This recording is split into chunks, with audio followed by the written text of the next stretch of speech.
उत्तर प्रदेश राज्य का बांदाब गांव, जो कि एक खूबसूरत गांव था, पर दिन में ये गांव जितना सुंदर और लोगों की भीड़ में चहल पहल में रहता था, रात के अंधेरे में ये गांव उतना ही ज्यादा डरावना और सुनसान बन जाता था। 10 बजे के बाद कोई भी इंसान घर के दरवाजे के बाहर कदम रखने की भी हिम्मत नहीं करता, क्योंकि सभी को सिर्फ रात के अंधेरे में बिना आहट के रोड पर चलने वाली बस नंबर K401 से डर लगता था, जिसे वो लोग भूतिया बस नंबर K401 कहते हैं, क्योंकि उन सभी का मानना था कि वो कोई बस नहीं, वो मौत है जो सिर्फ रास्ते पर यूं ही सफर कराती है। बांदाब गांव में एक जयश नाम का आदमी अपनी बीवी निशा और अपने छोटे बच्चों के साथ इस गांव में अपनी किसी पुरानी जमीन के सिलसिले से आया हुआ था। रात बहुत हो चुकी थी और जयश अपने बीवी बच्चे के साथ कार ड्राइव कर रहा था, लेकिन तभी उनकी कार अचानक से खराब हो गई। जयश कार से बाहर निकलकर कार को देखने लगा, लेकिन गाड़ी में कोई बड़ी प्रॉब्लम लग रही थी, जिस वजह से जयश खुद कार ठीक नहीं कर पाया। तभी वो आसपास देखने लगा कि शायद कोई मदद मिल जाए, कहीं कोई मैकेनिक या फिर कोई भी मदद मिल जाए, लेकिन आसपास कोई भी दिखाई नहीं दे रहा था। इस वजह से उसने थोड़ा आगे जाने की सोची, शायद कोई मैकेनिक शॉप मिल जाए। निशा अपने बच्चे के साथ कार में सो रहे थे। उसे देखकर जयेश ने उसे उठाते हुए कहा, निशा, कार खराब हो गई है, मैं आसपास जाकर किसी मैकेनिक को लेकर आता हूँ, तुम कार में ही रहना। निशा आधी नींद में थी, उसने जयेश की बात शायद पूरी सुनी भी नहीं और हाँ कह दी। वहीं जयेश वहां से चलकर बहुत दूर तक आ चुका था, लेकिन अभी भी उसे वहां पर कोई मैकेनिक शॉप तो क्या, कोई इंसान तलक भी नजर नहीं आया था। वो नेट पर चेक करने की कोशिश कर रहा था कि क्या उन्हें कोई कैब मिल सकती है, लेकिन शायद नेटवर्क में प्रॉब्लम आ रहा था। तभी उसे एक आदमी बाइक पर आता हुआ दिखाई दिया, जिसे देखकर जयेश उसे हाथ देते हुए रोकने लगा। वो बाइक वाला इंसान बहुत ज़्यादा घबराया हुआ लग रहा था। वहीं जयेश उसे यहाँ पर मैकेनिक के बारे में कुछ पूछने लगा। तभी वो आदमी डरते हुए और घबराते हुए जयेश को देखकर बोला, तुम इस वक्त इस रोड पर क्या कर रहे हो? जल्दी जाओ यहाँ से, कहीं छुप जाओ। क्या? जयेश उसकी बात सुनकर कंफ्यूज हो गया, क्योंकि जयेश उसकी बात से अनजान था। तभी वह आदमी से कहता है, मुझे यहाँ पर कोई मैकेनिक मिल सकता है क्या? वो आदमी जयेश की बात सुनकर अपने बाइक के मिरर में देखता है तो डर से उसकी आंखें बड़ी हो जाती है और वो जल्दी से अपनी बाइक स्टार्ट करते हुए जयेश को बोला, जाओ यहाँ से, बस आ गई है, भागो, अगर जान प्यारी है तो कहीं जाकर छुप जाओ। ये कहकर वो जल्दी से अपनी बाइक लेकर वहां से निकल गया।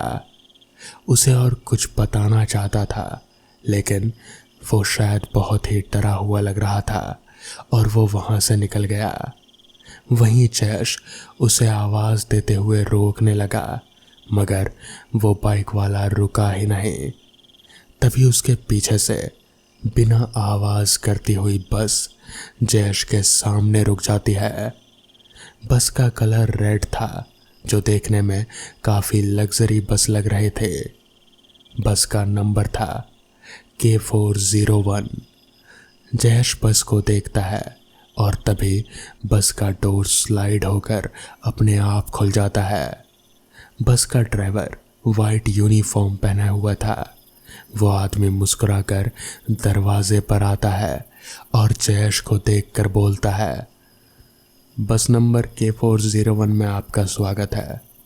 वहीं वो बस में वाइट यूनिफॉर्म पहना हुआ आदमी मुस्कुरा रहा था। तभी जयेश उसे कहता है, पर मेरे पास आपकी बस का टिकट नहीं है।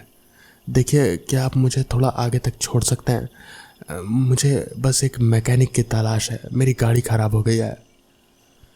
आपको इस बस में बैठने के लिए टिकट की कोई ज़रूरत नहीं है, क्योंकि आपका टिकट पहले ही कट चुका है। आइए। ये कहकर वो आदमी मुस्कुरा रहा था। वहीं जयेश बिना कुछ कहे बस के अंदर आ जाता है। तभी बस का दरवाज़ा एक बार फिर से बंद हो जाता है और बस चलने लगती है।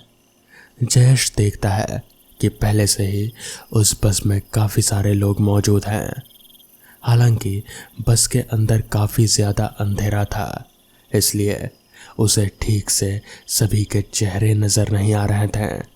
बस इतना समझ में आ रहा था कि लोग बैठे हुए हैं। जयेश भी वहीं एक सीट पकड़कर बैठ जाता है। वो खिड़की के पास बैठा हुआ था, मगर अभी तक रास्ते के बाहर उसे कोई भी मैकेनिक शॉप या फिर कोई इंसान नज़र नहीं आया था।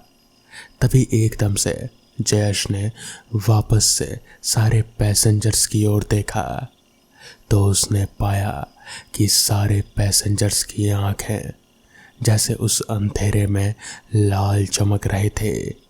जयेश को कुछ भी समझ में नहीं आ रहा था कि आखिर इन लोगों की आंखें इस तरह से लाइट की तरह चमक क्यों रही हैं।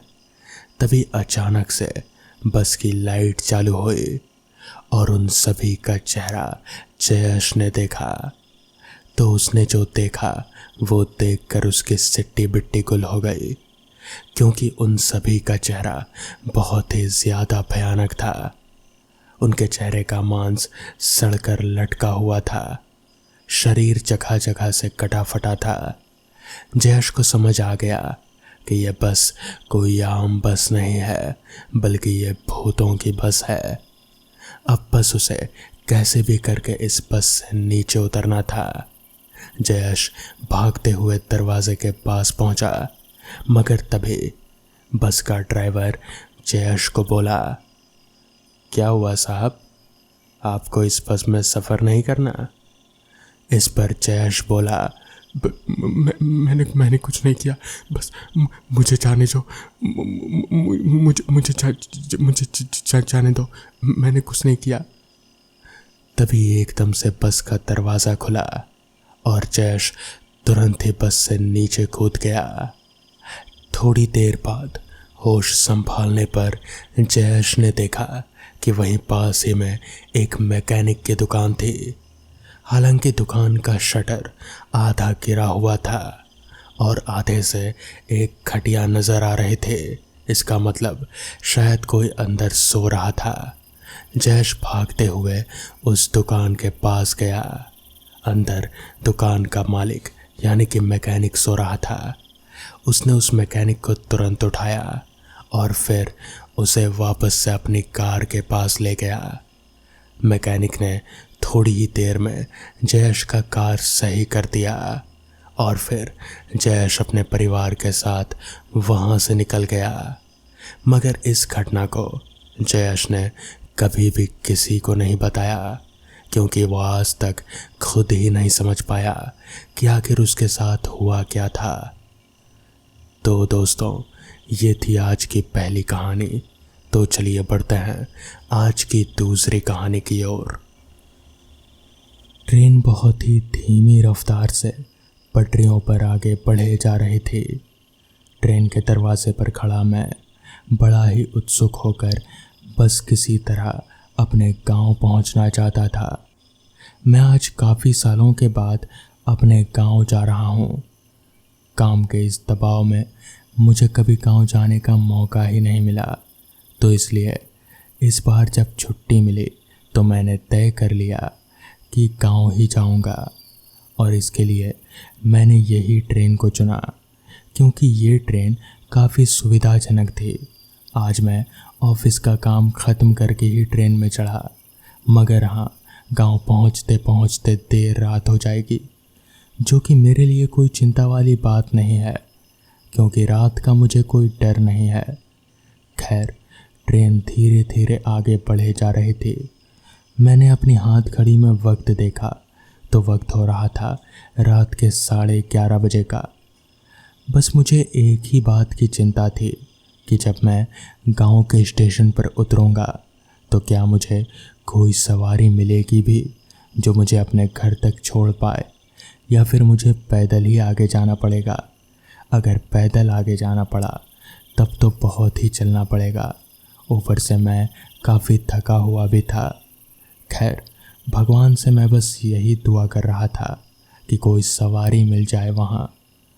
खैर, धीरे धीरे रेंगती हुई ट्रेन मेरे गांव के स्टेशन पर उतरी। मैं उस ट्रेन से उस स्टेशन पर उतरने वाला इकलौता शख्स था। मेरे उतरते ही कुछ 1 मिनट के अंदर ही ट्रेन आगे बढ़ गई और छुकछुकाती हुई वापस वहाँ से आगे निकल गई। मैंने स्टेशन पर खड़े होकर एक नज़र चारों तरफ घुमाई। पूरा का पूरा स्टेशन एकदम वीरान। मेरे अलावा एक परिंदा तलक भी स्टेशन पर नहीं था। मैंने मन ही मन कहा, इतने सालों में गांव में कुछ भी नहीं बदला यार, सब कुछ वैसा का वैसा ही है। स्टेशन भी बिल्कुल वैसा का वैसा ही है, खाली और सुनसान। जिसके बाद मैंने अपना बैग ज़मीन पर से उठाया और कंधे में लेकर स्टेशन से बाहर की ओर निकल पड़ा। बाहर निकलते हुए मैंने एक नज़र वापस से चारों ओर घुमाई, मगर कोई नहीं। मेरे अलावा वहाँ कोई भी नहीं था। मुझे थोड़ा अजीब सा लगा कि भला एक तो इंसान तो होते ही थे पहले, आज तो कोई भी नहीं है। शायद ये ठंड की वजह से है। यही सोचकर मैं स्टेशन से बाहर निकला और चलते हुए वहाँ आया जहाँ पर सारी सवारियाँ खड़ी रहा करती थी। मैंने वहाँ पहुंचकर नज़र दौड़ाई तो मुझे कोई भी सवारी नज़र नहीं आई, सिवाय एक टूटी फूटी रिक्शा साइकिल के। मैं उस साइकिल रिक्शा के पास गया तो देखा वो रिक्शा बिल्कुल ही जर्जर हालत में है और किसी भी वक्त टूटकर बिखर सकती थी। वो चलने की हालत में तो बिल्कुल भी नहीं थी, मगर मैं मजबूर था और किसी तरह मुझे अपने घर पहुंचना ही था। पैदल चलकर तो बिल्कुल भी नहीं। तो इसीलिए मैंने उस रिक्शा के सीट पर बैठे उस रिक्शा वाले से, जो कि बैठे बैठे ही बीड़ी सुलगा रहा था, मैंने उससे पूछा, चाचा चलोगे क्या गांव? तो इस पर उस आदमी ने कहा, देखो भाई, इस वक्त बहुत रात का समय है। अगर अभी गया तो मैं 40 रुपये लूँगा, उससे कम में नहीं हो पाएगा। तो इस पर मैंने कहा, पर वैसे तो 20 रुपये में जाता है हर कोई। तो इस पर उस रिक्शे वाले ने कहा, मैंने कहा ना, रात बहुत है, रात के समय ये रास्ता बिल्कुल भी सही नहीं है, तो इसीलिए 40 तुम्हारे लिए और मेरे लिए भी। मैं जानता था कि वो रिक्शा वाला मानेगा नहीं, क्योंकि वहाँ पर वो अकेला ही था। तो इसलिए मैं राज़ी हो गया और चढ़कर उसकी रिक्शा में बैठ गया। रिक्शा पर बैठते ही मैंने उससे कहा, ये टूटेगी तो नहीं? देखकर तो लग नहीं रहा कि जा पाएगी। तो इस पर उस रिक्शा वाले ने कहा, आप बस कसकर पकड़े रहो, मैं आपको पहुंचा दूंगा सही जगह। जिसके बाद रिक्शा वाले ने बीड़ी को अपने होठों से दबाया और दोनों हाथ से हैंडल पकड़कर साइकिल रिक्शा आगे बढ़ाने लग गया। चलते चलते अब हम लोग स्टेशन से दूर निकल आए थे। तभी उस रिक्शा वाले ने मुझसे पूछा, इस गांव के तो नहीं लगते, कहाँ से आए हो? तो इस पर मैंने कहा, हाँ मैं इस गांव का नहीं हूँ, मैं शहर में रहता हूँ, वहीं जॉब करता हूँ। तो इस पर उस रिक्शा वाले ने कहा, यहाँ किसे पहचानते हो? तो इस पर मैंने जवाब दिया, वो मनोहर है ना, मनोहर सिंह, मैं उन्हीं का पोता हूँ। तो इस पर उस रिक्शा वाले ने एकदम से रिक्शा रोकी और पीछे पलट कर देखा। अरे तू मनोहर सिंह का पोता है? तू इतना बड़ा हो गया? तो इस पर मैंने हंसते हुए जवाब दिया, हाँ मैं मनोहर सिंह का पोता हूँ। आप जानते हैं दादाजी को? तो इस पर उस रिक्शा वाले ने वापस से रिक्शा को आगे बढ़ाते हुए कहा, जानते हैं? अरे हम लोग दोस्त हुआ करते थे, मैं और तेरा दादाजी। वो मुझे कलुआ कहकर बुलाता था। हम लोग काफ़ी अच्छे दोस्त हुआ करते थे। बचपन में हम लोग हमेशा साथ ही रहते थे। फिर बड़े हुए, जिम्मेदारी आ गई और फिर अलग अलग हो गए। यूं ही बातें करते हुए अब हम लोग गांव के काफ़ी करीब पहुंच चुके थे और मेरा घर भी अब वहां से नज़र आने लगा था। तभी उस रिक्शा वाले ने एकदम से घर से थोड़ी ही दूरी पर एक सुनसान जगह देखकर रिक्शा रोक दी और मुझसे कहा, बस बेटा यहीं तक जा सकता था मैं, इसके आगे मैं नहीं जा सकता। तो इस पर मैंने कहा, क्यों? मेरा घर तो बस थोड़ा ही दूर है। तो इस पर उस रिक्शा वाले ने कहा, नहीं बस मेरा यहीं तक काम था, अब इसके आगे मैं नहीं जा सकता। मैंने भी ज़्यादा बहस नहीं की। उसने 40 कहा था तो मैंने रिक्शे से उतरकर उसे 50 दे दिया और फिर वापस से अपना बैग कंधे पर लटकाकर घर की ओर आगे बढ़ने लगा। चलते चलते मैं अपने घर के दरवाजे पर पहुंचा। दरवाज़ा खटखटाया तो दरवाज़ा खोलने वाले मेरे दादाजी ही थे। मैंने उनके पैर छुए और फिर उन्होंने मुझे गले से लगा लिया, जिसके बाद थोड़ी देर यहाँ वहाँ की बातचीत हुई। फिर दादाजी ने मुझसे पूछा, बेटा तू इतनी रात को स्टेशन से यहाँ आया कैसे? अब तक तो कोई सवारी भी नहीं मिलेगी, सारी सवारियाँ तो 8 बजे के बाद ही बंद हो जाती हैं। तो इस पर मैंने कहा, हाँ एक रिक्शा वाला था, उसका नाम तो उसने कलुआ बताया, कहा कि आप और वो काफ़ी अच्छे दोस्त हुआ करते थे बचपन में।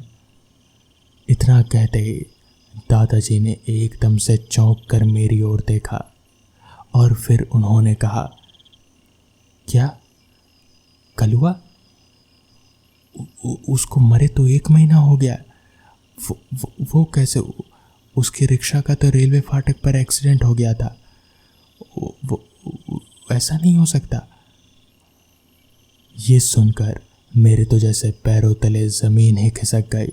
मुझे समझ नहीं आ रहा था कि आखिर वो सब क्या हुआ, वो रिक्शा वाला कौन था, ये आज तक मुझे समझ नहीं आया। खैर, हालांकि ये घटना थोड़ी पुरानी है, मगर वो घटना इतनी ज़्यादा अजीब है कि मुझे आज तक अच्छे से याद है। वो साल था 2007। यह उन दिनों की बात है जब मैं नया नया ग्रेजुएट हुआ था। मेरे पास कोई काम नहीं था तो मैं एक फैक्ट्री में काम किया करता था। उस रात जब हम सारे दोस्त अपना अपना काम निपटाकर घर की ओर बढ़ने ही वाले थे, तभी मेरे एक दोस्त नितिन ने कहा, यार घर जाकर क्या करेगा, चल आज पार्टी करते हैं। मैंने दोस्तों को इकट्ठा किया है रोहित के घर पर, क्या बोलता है?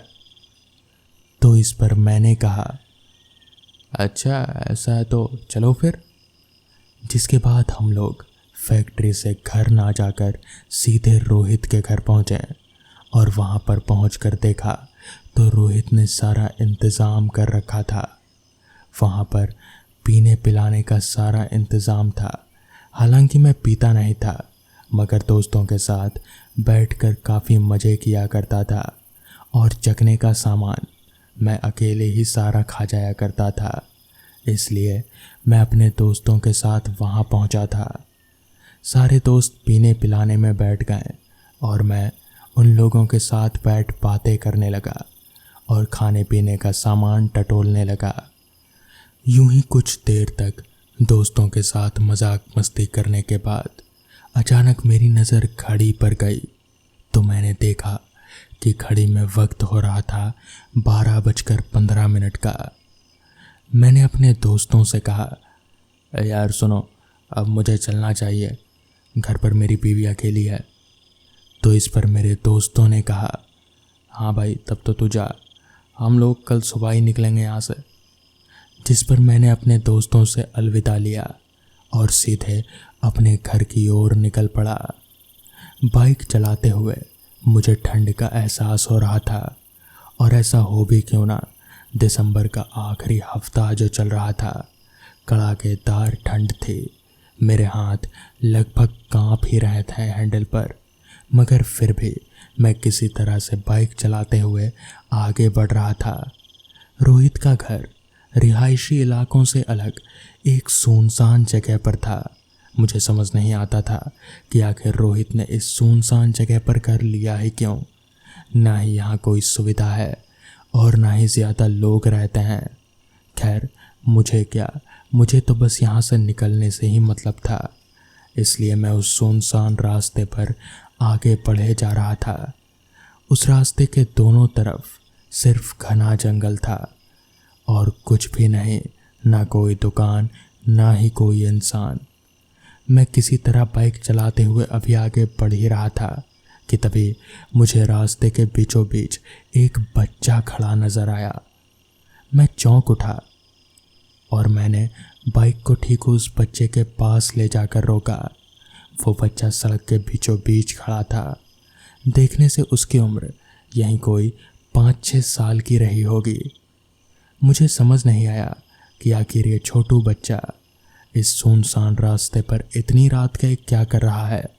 तो मैंने बाइक का इंजन बंद करते हुए उस बच्चे से पूछा, क्या वो छोटू, यहाँ पर क्या कर रहे हो इतनी रात का? तुम्हारा घर कहाँ है? तो इस पर उस बच्चे ने कहा, भैया मेरा कोई घर नहीं है, मैं बस यहीं इस रास्ते पर ही रहता हूँ। तो इस पर मैंने कहा, तुम्हारे मम्मी पापा कहाँ हैं? तो इस पर उस बच्चे ने कहा, वो उधर आगे सड़क के किनारे, मैं उधर ही जा रहा था। तो इस पर मुझे दया आ गई और मैंने उस बच्चे से कहा, ठीक है, चलो आओ मेरे साथ, बैठो, मैं छोड़ देता हूँ। मैंने उस बच्चे को सामने बिठा लिया। पता नहीं पीछे सही से बैठ पाएगा भी या नहीं, कहीं गिर ना जाए, यही सोचकर मैंने उसे सामने बिठा लिया और मैं आगे बढ़ने लगा। अभी मैं रास्ते पर आगे बढ़ ही रहा था कि तभी मुझे ऐसा महसूस होने लगा कि जैसे उस बच्चे के पैर मेरे पैरों से टकरा रहे हैं। इस पर मैंने कहा, बेटा अपने पैर आगे जो लोहे के रॉड है ना, उस पर रखो। तो इस पर उस बच्चे ने कहा, मेरे पैर वहाँ नहीं जा रहे हैं अंकल। तो इस पर मैंने कहा, क्यों नहीं जा रहे? इतना कहते हुए मैंने जैसे ही नीचे देखा तो मेरे होश फाख्ता हो गए। मेरी रूह एक पल को कांप सी गई। मैंने देखा कि उस बच्चे के पैर एकदम लंबे हो गए हैं और बाइक के टायर तक पहुंचते हुए बिल्कुल ज़मीन पर घसीट रहे हैं। मैं एकदम से हड़बड़ा गया। मुझे समझ नहीं आया कि आखिर इस बच्चे के पैर इतने लंबे हो कैसे गए। तभी मैंने एकदम से बाइक रोका और मेरे बाइक रोकते ही उस बच्चे ने पलटकर मेरी तरफ देखा, मगर वो पलटा नहीं, उसने पूरी गर्दन ही मेरी तरफ घुमा दी। उसका चेहरा बहुत ही ज़्यादा डरावना था। उसकी आंखें लाल चमक रहे थे और वो एक डरावनी हंसी हंस रहा था। मुझे समझ नहीं आया। मैंने बाइक वहीं छोड़ा और वापस दौड़ते हुए बिल्कुल रोहित के घर की तरफ भागने लगा। भागते भागते मैं गिरते पड़ते जैसे तैसे रोहित के घर वापस पहुंचा। वहां पहुंचकर मैंने अपने दोस्तों को पूरी बात बताई। किसी ने भी मेरी बात पर विश्वास नहीं किया। उनमें से ज़्यादा लोग तो नशे में धुत थे। मैं पूरी रात रोहित के घर पर ही रुका रहा और सुबह ही मैं वापस गया। मैंने देखा रास्ते पर मेरी बाइक गिरी पड़ी थी, जिसके बाद मैंने बाइक उठाया और सीधे घर गया। उस दिन के बाद से मैं कभी भी रोहित के घर नहीं गया। तो दोस्तों, ये थी आज की कहानियाँ। अगर आपको ये कहानियाँ पसंद आई हों तो वीडियो को लाइक और चैनल को सब्सक्राइब करना ना भूलें। तो मैं आपका दोस्त आर्यन जल्द ही मिलूँगा आपसे ऐसी ही नई कहानियों के साथ। तब तक के लिए अपना ख्याल रखें।